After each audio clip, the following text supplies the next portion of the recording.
Cofiaventuras. A ver, vamos a ver cómo está la popularidad hoy. Espejito, espejito, ¿quién es el presidentico más popular aquí en esta Colombia tan confitera?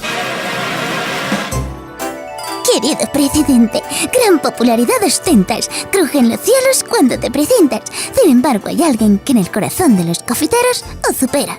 Cual látigo de hierro es su Twitter, es caballo de paso fino y sombrero tiene. Y cual rey aquí lo quieren, su nombre es Uribe. No puede ser.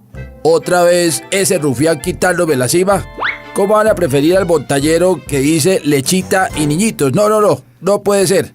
Montará mejor a caballo, pero la verdad, yo nací para ser estadista. Tendré que hacer algo, buscar alguna alternativa. Yo le robé los huevitos y los frité y ni así logré quitármelo de encima.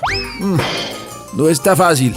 Me tocará buscar algo que impacte, algo que me devuelva la popularidad perdida. ¿Qué será? Ah, ya sé. Aló, presidente Santos, ¿qué más? ¿Que quiere hacer la paz? Pues sabe que me suena salir un ratico a La Habana. Sí, listo.